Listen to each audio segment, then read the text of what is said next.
Hi to all SPK viewers. இன்னைக்கு இந்த சீரிஸோட next part தான் பார்க்க போகிறோம். இன்னும் சேனலை சப்ஸ்கிரைப் பண்ணலன்னா சப்ஸ்கிரைப் பண்ணி சப்போர்ட் பண்ணுங்கள். இந்த வீடியோ உங்களுக்கு பிடிச்சிருந்ததுன்னா லைக் பண்ணுங்கள், ஷேர் பண்ணுங்கள், கமெண்ட் பண்ணுங்கள். மறக்காமல் அந்த பெல் ஐக்கானையும் ஆனில் வச்சுக்கோங்க. இப்போ வாங்க நம்ம வீடியோக்குள்ளே போகலாம். லாஸ்ட் எபிசோடில் காங் சீரியல் கில்லரை ஜெயிலில் மீட் பண்ண வரைக்கும் பார்த்துருப்போம். அதுக்கப்புறம் ரெண்டு பேரும் ஜெயிலில் ஒரு இடத்துல உட்காந்து பேச ஆரம்பிக்கிறாங்க. என்ன பார்க்கணும்னு சொன்னதுக்கு காரணம் என்னங்கிற மாதிரி இப்போ சீரியல் கில்லர் கிட்ட காங் கேட்குறான். இந்த கேஸில் சீரியல் கில்லரை கண்டுபிடிக்க நீங்கள் எவ்வளோ முயற்சி எடுத்தீங்கன்னு எனக்கு நல்லா தெரியும். டிவி இன்டர்வியூஸ்லாம் கூட நான் உங்களை பார்த்துருக்கேன். அதனால தான் நான் தான் உண்மையான கில்லரா இல்லையாங்கிறத நீங்க தெரிஞ்சுக்கணும்னு உங்களை வர சொன்னேன் அப்படிங்கிற மாதிரி இப்ப கில்லர் சொல்ல, இதுல நான் தெரிஞ்சுக்கிறதுக்கு என்ன இருக்கு? உன்னோட டிஎன்ஏ வச்சு நீ தான் உண்மையான குற்றவாளிங்கிறத ஆல்ரெடி ப்ரூஃப் பண்ணியாச்சு. இன்னமும் நீ தான் அதை ஒத்துக்க மாட்டேங்கிற. இந்த கேஸ்க்கான தண்டனை காலமே முடிஞ்சு போச்சு. இப்ப நீ ஒத்துக்கிட்டா கூட சட்டப்படி உனக்கு எந்த தண்டனையுமே கிடைக்காது. அப்படி இருக்கும்போது ஏன் இன்னும் இந்த உண்மையை மறுக்கிற அப்படிங்கிற மாதிரி இப்ப காங் கில்லர் கிட்ட கேக்குறான். அதை தான் நானும் தெரிஞ்சுக்கணும்னு ஆசைப்படுறேன். தண்டனையே கொடுக்க முடியாத ஒரு கேஸுக்காக இன்னமும் போலீஸ் ஏன் வேலை பார்த்துட்டு இருக்காங்க அப்படிங்கிற மாதிரி இப்ப அந்த கில்லர் கேட்க, அப்ப காங் அமைதியாயிடுறான். அவன் கண்ணெல்லாம் ஒரு மாதிரி கலங்க ஆரம்பிக்குது. இது உனக்கு தண்டனை கொடுக்கணுங்கிறதுக்காக இல்ல, உண்மையை கண்டுபிடிக்கணுங்கிறதுக்காக. அப்பாவியான 9 பொண்ணுங்களோட உயிர் போயிருக்கு. அவங்களோட குடும்பத்துக்கு உண்மை தெரியணும். அது மட்டும் இல்ல, அந்த டைம்ல காங் செங்ல வாழ்ந்த ஒவ்வொருத்தருக்கும் இந்த உண்மையை தெரிஞ்சுக்கிற உரிமை இருக்கு. ஏன்னா இந்த சம்பவம் அவங்களோட வாழ்க்கையே மாத்தி போட்டிருக்கு அப்படிங்கிற மாதிரி இப்ப காங் சொல்றான். இந்த மாதிரி எல்லாம் அவர் சொன்னதுக்கு அப்புறமா கில்லர் அந்த உண்மையை ஒத்துக்கிற மாதிரி இல்ல. நீங்க சொல்றது என்னவோ கன்வின்சிங்கா தான் இருக்கு, ஆனா அந்த கொலையெல்லாம் நான் பண்ணல அப்படிங்கிற மாதிரி சொல்றான். அதுக்கப்புறம் காங் அவங்கிட்ட எந்த வார்த்தையுமே பேசல. ரொம்ப அமைதியா அவன் கொண்டுட்டு வந்த திங்ஸ் எல்லாம் பேக் பண்ணிட்டு அங்க இருந்து கிளம்புறான். என்கிட்ட வேற எதுவும் கேட்கணும்னு உங்களுக்கு தோணலையா அப்படிங்கிற மாதிரி இப்ப கில்லர் கேக்குறான். அப்ப காங் அவனை பார்த்து ஸ்மைல் பண்ணிக்கிட்டே, நாளைக்கு நான் மறுபடியும் வருவேன், நம்ம பேசுவோம் அப்படிங்கிற மாதிரி சொல்லிட்டு அங்க இருந்து வந்துடுறான். ஆக்சுவலா காங்கும் சீரியல் கில்லரும் மீட் பண்ணிக்கிற டைம் எல்லாமே நமக்கு சீரியல் கில்லரோட ஃபேஸை மறைச்சுதான் காட்டுறாங்க. அவன் பேசுறது மட்டும்தான் நம்மளால கேட்க முடியுது. அப்படியே கட் பண்ணி இப்ப மறுபடியும் கதை 30 வருஷத்துக்கு முன்னாடி போகுது.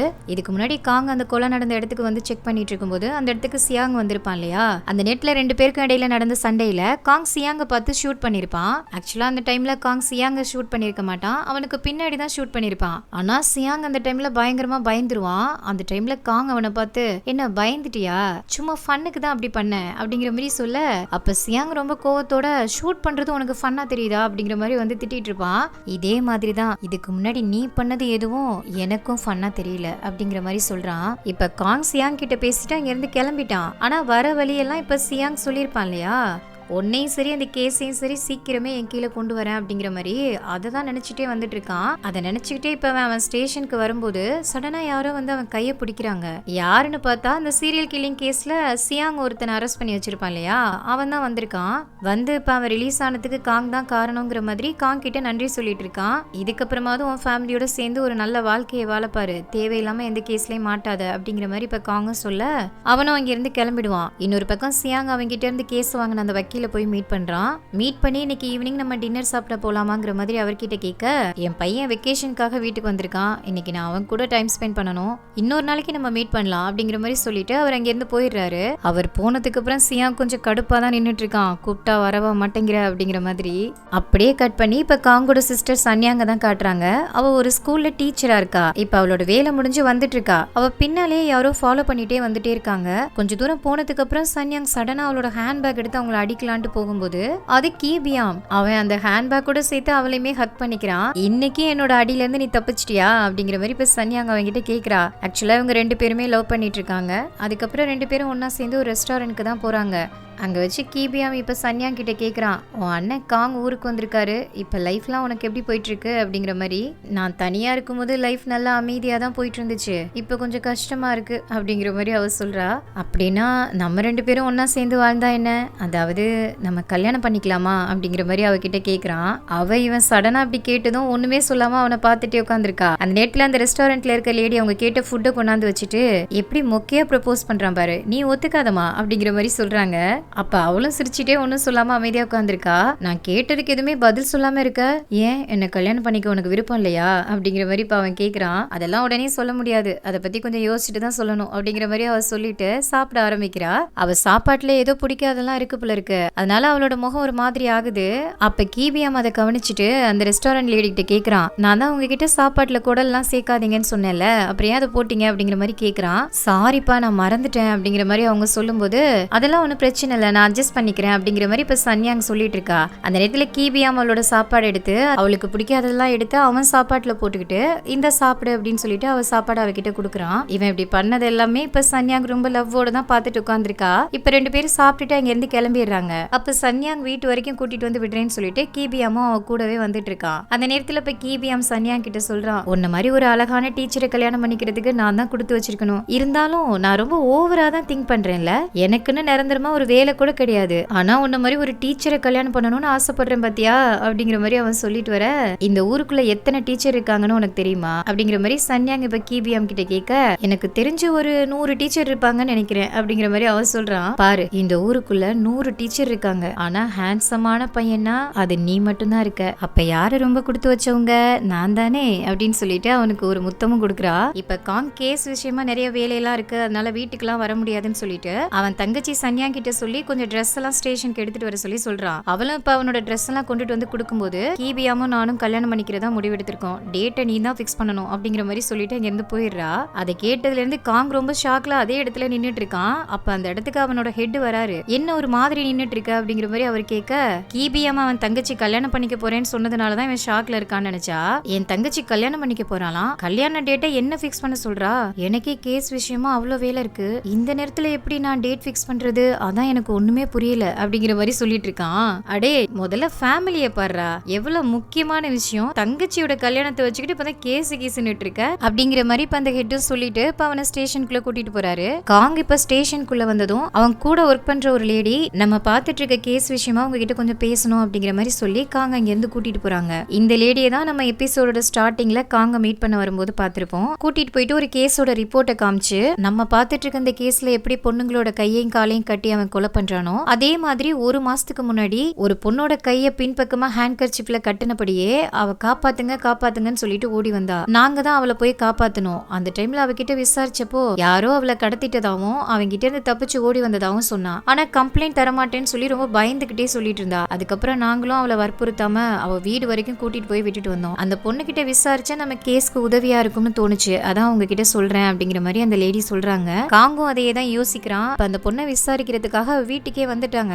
ஆனா அவ கதவை சாத்திக்கிட்டு வெளியே வரமாட்டேங்கிறா, ரொம்ப பயப்படுறா. அப்ப காங் சொல்றான், நீ ரொம்ப தைரியமான ஆளு, அவங்கிட்ட மாட்டி நீ உயிரோட இருக்க. ஆனா அவங்கிட்ட மாட்டின வேற யாருமே உயிரோட இல்ல. அவன் வெளியில இருக்கிறது ஆபத்தானதுன்னு நீ நினைச்சீனா எங்க கிட்ட வந்து உண்மையை சொல்லு அப்படிங்கிற மாதிரி காங் சொல்லும்போது அந்த பொண்ணு கொஞ்ச நேரம் யோசிச்சுட்டு அதுக்கப்புறம் அன்னைக்கு என்ன நடந்துச்சுங்கிறத அவ சொல்ல ஆரம்பிக்கிறா.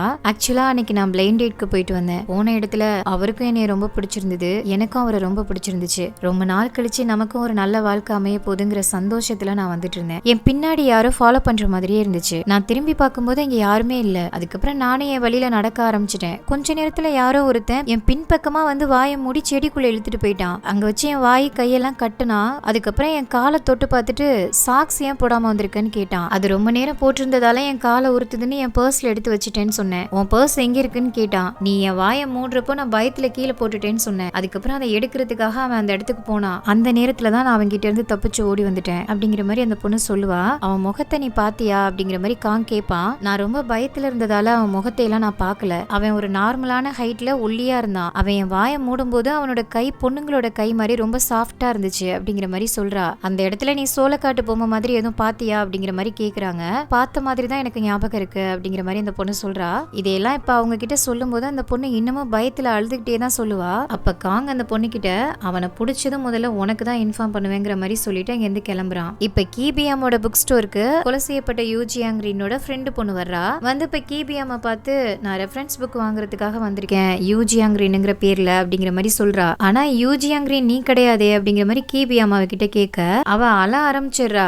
என்னாச்சு, ஏன் அலற அப்படிங்கிற மாதிரி இப்ப கீபியாம் கேட்கும்போது அவளோட பேர் உங்களுக்கு ஞாபகத்துல இருக்கா, அவ யாருன்னு உங்களுக்கு தெரியுமா அப்படின்னு சொல்லிட்டு அவங்க கிட்ட கேக்குறா. ஆமா எனக்கு ஞாபகத்துல இருக்கு அப்படிங்கிற மாதிரி அவன் சொல்றான். நீங்க அவளோட பேரையும் அவளையும் ஞாபகத்துல வச்சுக்கணும்னு ரொம்ப ஆசைப்பட்டா. இது தெரிஞ்சா அவ ரொம்ப சந்தோஷப்படுவாங்கிற மாதிரி சொல்லிட்டு அவ கொலை செய்யப்பட்ட விஷயத்தையுமே இப்ப கீபியாம் கிட்ட சொல்றா. என் ஃப்ரெண்டு எப்பவுமே சொன்னதை செய்வா. என் ஃப்ரெண்டு உங்ககிட்ட ரெஃபரன்ஸ் புக் வாங்குறதுக்காக வரேன்னு சொல்லியிருந்தா. அவளோட ப்ராமிஸை காப்பாத்துறதுக்காக தான் அவ பேர்ல ரெஃபரன்ஸ் புக் வாங்குறதுக்காக இப்ப நான் வந்திருக்கேன் அப்படிங்கிற மாதிரி அவ சொல்லுவா. உண்மையாவே உன் ஃப்ரெண்டு யூஜியாங் ரீன் ரொம்ப கொடுத்து வச்ச பொண்ணு, உன்ன மாதிரி ஒரு நல்ல ஃப்ரெண்டு அவளுக்கு கிடைச்சிருக்கு அப்படிங்கிற மாதிரி இப்ப கீபியாம் சொல்லிட்டு இருக்கான். அந்த நேரத்துல அவனோட புக் ஸ்டோர்ல ஒரு ரெட் கலர்ல ஹேண்ட் பேக் இருக்கிறத அந்த ஃப்ரெண்டு பொண்ணு பாக்குறா. இது யாரோடது அப்படிங்கிற மாதிரி இப்ப கிபியாம் கிட்ட கேட்கும்போது அது யாரோடதுன்னு தெரியல, இங்க வந்து கஸ்டமர் யாரோ விட்டுட்டு போயிட்டாங்க அப்படிங்கிற மாதிரி சொல்றான். அதுக்குள்ள என்ன இருக்கு அப்படிங்கிற மாதிரி இப்ப அவ கேக்குறா. அது கஸ்டமரோடது, அதனால நான் அதை ஓபன் கூட பண்ணல அப்படிங்கிற மாதிரி அவன் சொல்லிட்டு இருக்கான். அதுக்கப்புறம் அந்த ஃப்ரெண்டு பொண்ணும் இங்க இருந்து கிளம்பிடுவா. போறதுக்கு முன்னாடி அவ ஒரு டிராயிங் டியூப் இங்க கொண்டுட்டு வந்திருப்பா. அதை மறந்துட்டு புக் ஸ்டோர்லயே விட்டுட்டு போயிடுவா. இப்ப காங்கோட சிஸ்டர் சன்யாங் ஒர்க் பண்ற ஸ்கூல்ல ஒரு டீச்சரை மீட் பண்றதுக்காக இப்ப சியாங் அங்க வந்திருக்கான். வந்து இப்ப அந்த டீச்சர் கூட பேசிட்டு இருக்க டைம்ல இங்க சன்யாங் வரத பாக்குறான். பாத்துட்டு அவனா சன்யாங் கிட்ட போயிட்டு எவ்வளவு பெருசா வளர்ந்துட்ட, நல்லா இருக்கியா அப்படிங்கிற மாதிரி எல்லாம் கேட்டுட்டு இருக்கான். அவளுக்கு அவனை யாருன்னே தெரியல. நீங்க யாருங்கிற மாதிரி இப்ப அவளும் கேக்குறா.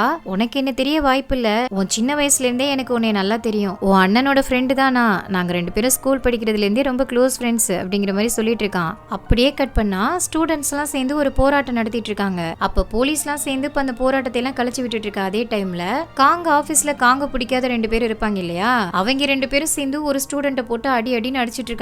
அந்த நேரத்துல காங் அங்க வந்து அந்த ஸ்டூடெண்ட்டை அடிக்க விடாம அந்த 2 டிடெக்டிவ்ஸையும் தடுத்துட்டு இருக்கான். அப்ப சடனா 2 பேரும் அங்க முகத்துல கர்ச்சீஃபோட வந்து அந்த டிடெக்டிவ்ஸ் கிட்ட அடி வாங்கிட்டு இருந்த அந்த ஸ்டூடெண்ட்டை காப்பாத்தி அங்க இருந்து கூட்டிட்டு போறாங்க. அப்படி கூட்டிட்டு போறத அந்த காங்க பிடிக்காதவங்களும் நோட் பண்ணிடுறாங்க.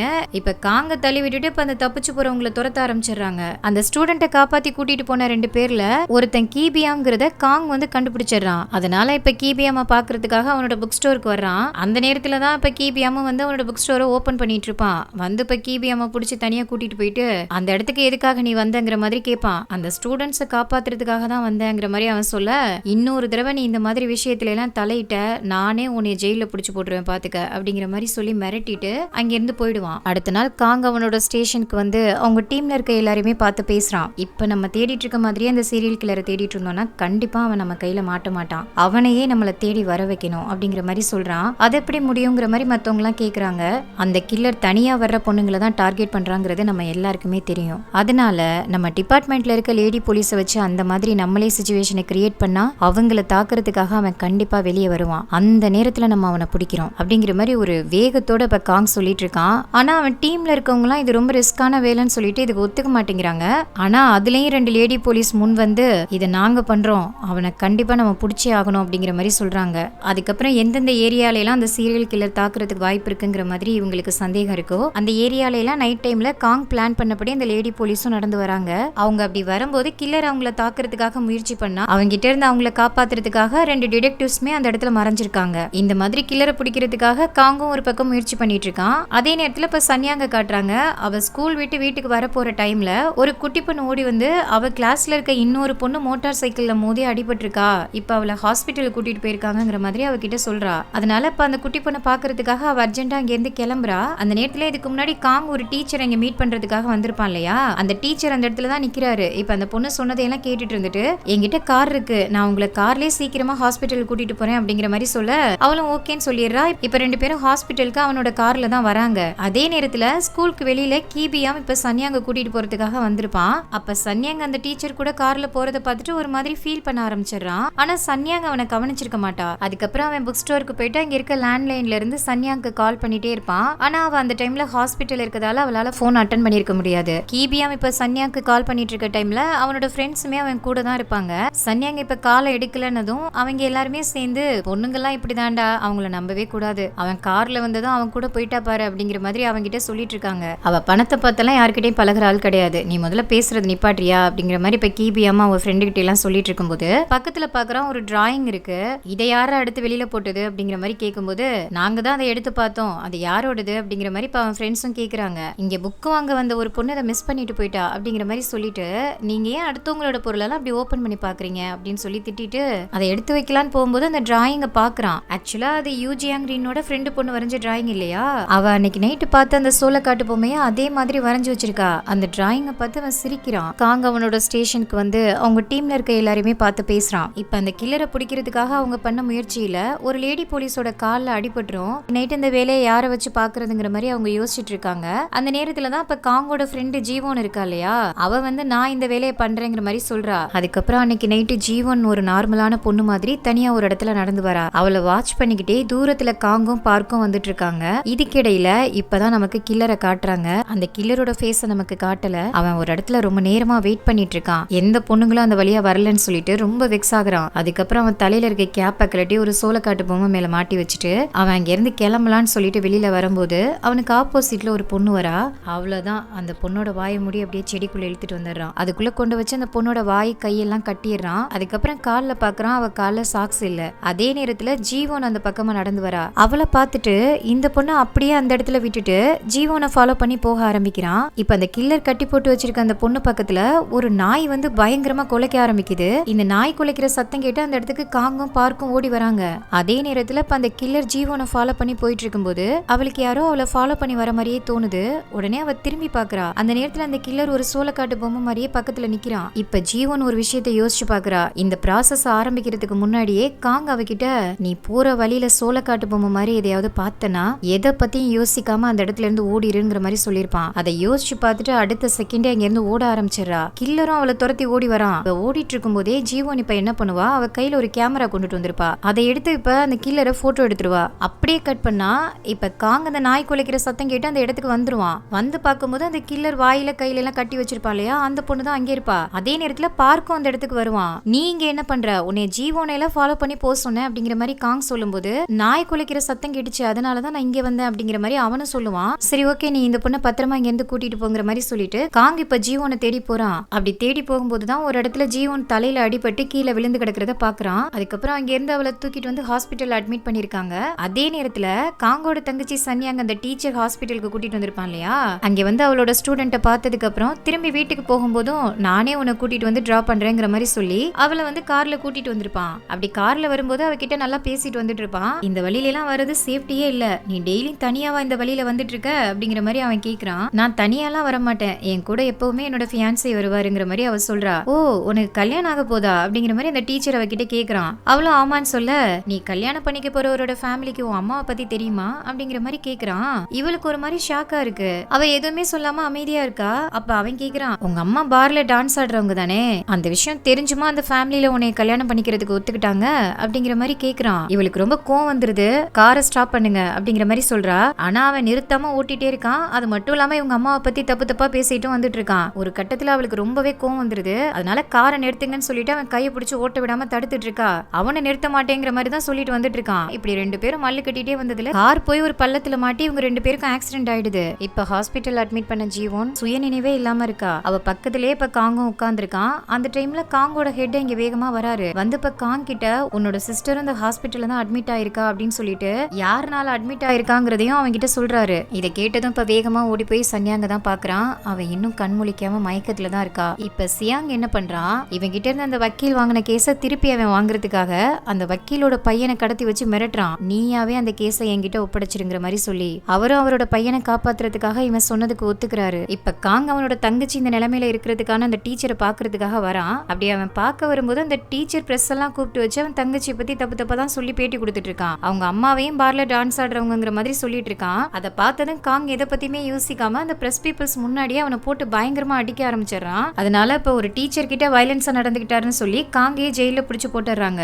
இப்ப ஜெயில இருக்க காங்க பாக்குறதுக்காக சியாங் இங்க வரான். வந்து அவனோட ஷூவை கர்ச்சீஃபால துடைக்கிறான். அதுக்கப்புறம் காங்க பார்த்து பேச ஆரம்பிக்கிறான். அப்ப காங் சியாங் கிட்ட, இங்க எதுக்கு நீ வந்த அப்படிங்கிற மாதிரி கேக்குறான். மறந்துட்டியா, நான் தான் உங்ககிட்ட சொன்னனே என்கிட்ட இருந்து போன கேஸையும் ஒன்னையும் என்கிட்டே திருப்பி வர வைப்பேன்னு, அதுக்காக தான் வந்திருக்கேன் அப்படிங்கிற மாதிரி சொல்ல, ஈஸியா கேஸ தூக்கி உன் கையில கொடுத்துருவாங்கன்னு நினைச்சியா அப்படிங்கிற மாதிரி இப்ப காங் அவன் கிட்ட கேக்குறான். அப்ப சியாங் அவனை பார்த்து சிரிச்சுக்கிட்டே, ஆல்ரெடி அந்த கேஸ் என் கைக்கு வந்து ரொம்ப நேரம் ஆச்சு அப்படிங்கிற மாதிரி சொல்லுவான். காங்குக்கு ஒண்ணுமே புரியாது, ரொம்ப ஷாக் ஆயிடுவான். அப்படியே கட் பண்ணி இப்ப பிரசன்ட்ல காட்டுறாங்க. அந்த கில்லர் கிட்ட நாளைக்கு வருவேன்னு சொல்லிட்டு போயிருப்பான் இல்லையா, அதே மாதிரி இப்ப காங் அவனை மீட் பண்றதுக்காக ஜெயிலுக்கு வந்திருக்கான். ஆனா அவன் வந்து ரொம்ப நேராகியும் அந்த கில்லர் அவனை மீட் பண்றதுக்காக வந்திருக்க மாட்டான். அதனால காங் அங்க இருக்க ஜெயில் வார்டன் கிட்ட கில்லர் வரதுக்கு ஏன் லேட் ஆகுதுங்கிற மாதிரி கேக்குறான். அப்ப அந்த கில்லர் எக்ஸசைஸ் பண்ணிட்டு இருக்கதா வார்டன் அவர்கிட்ட சொல்றாரு. எக்ஸசைஸா அப்படிங்கிற மாதிரி இப்ப காங் அவர்கிட்ட கேட்க, அந்த கில்லர் அவரோட உடம்ப நல்லா பாத்துக்கிறதுலயும் மரஜாமா செய்யறதுலயும் ரொம்ப எக்ஸ்பர்ட்டா இருக்காரு அப்படிங்கிற மாதிரி இப்ப அந்த வார்டன் காங் கிட்ட சொல்லிட்டு இருக்காரு. கொஞ்ச நேரம் கழிச்சு இப்ப காங்க பாக்குறதுக்காக அந்த கில்லர் அங்க வரான். அந்த நேரத்துல வார்டன் கில்லர் கிட்ட,